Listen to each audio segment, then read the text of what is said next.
এখানে মানুষ নিয়ে ব্যবসা করবে, এটা আর চলতে দেওয়া যাবে না। অধিকারের সমতা, সুযোগের সমতা হচ্ছে প্রধান বিষয়।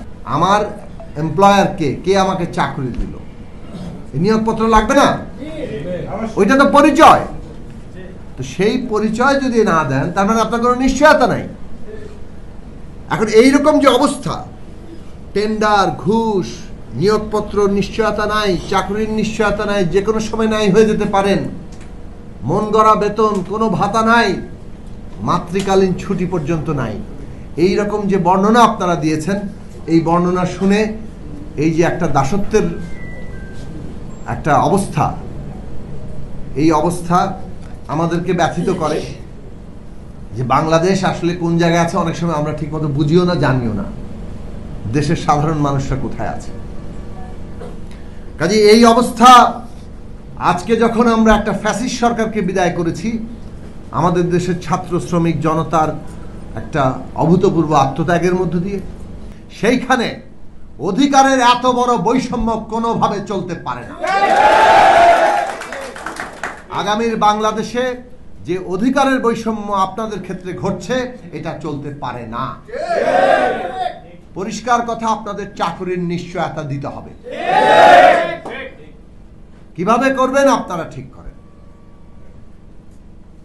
এই মাঝখানে ঠিকাদার, আপনারাই নিজেরা আইন করেছেন যে এটা চাইলে আপনারা বাদ দিতে পারেন, অতএব বাদ দিয়ে দেন।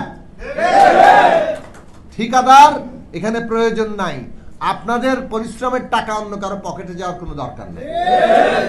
আপনারা ভাবছেন সরকারি প্রতিষ্ঠান যে এত দায় দায়িত্ব নিব না, আরেকজনের ঘাড়ে যাতে দায় দায়িত্ব রেখে দেওয়া যায়। আসলে এই যতগুলো অধিকার আপনাদের অধিকার, নিয়োগপত্র পাওয়া থেকে শুরু করে আপনার নির্দিষ্ট বেতন, ভাতা, ছুটি, মাতৃকালীন ছুটি, সব ধরনের অধিকার, এগুলো কাট করার জন্য এই আউটসোর্সিং ব্যবস্থা চালু হয়েছে। এটা কিন্তু সরকারি ক্ষেত্রে না, প্রাইভেট সেক্টরেও বিরাট আকার আছে। এবং এইটা হচ্ছে মানুষের অধিকার যত কম দিতে পারো, আপনাকে রেভিনিউতে নিলেই অনেক রকম অধিকার দিতে হবে, সে অধিকার কাট করে আপনি যাকে জানো তেনো জায়গায় থাকেন, জাহান্নামে থাকেন আপনি, তারা কাজ চাই এইরকম একটা জায়গায় নেওয়ার জন্য। তো এই বৈষম্য, এক দেশে দুই নীতি, এটা চলবে না। পরিষ্কার করে আমরা এই দাবির পক্ষে যে এইখান থেকে চাকরির নিশ্চয়তা তৈরি করতে পারেন হবে।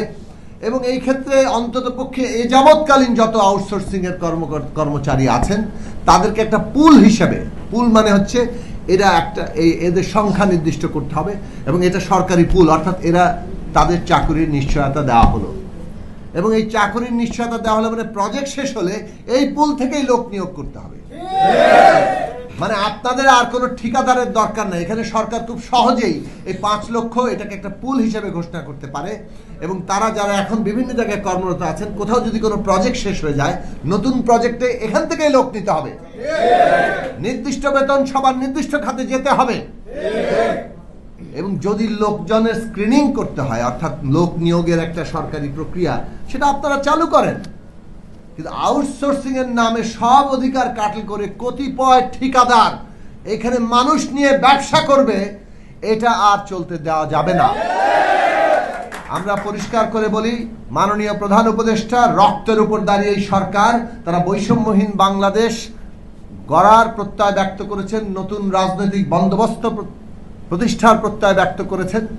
সেইখানে অধিকারের সমতা, সুযোগের সমতা হচ্ছে প্রধান বিষয়।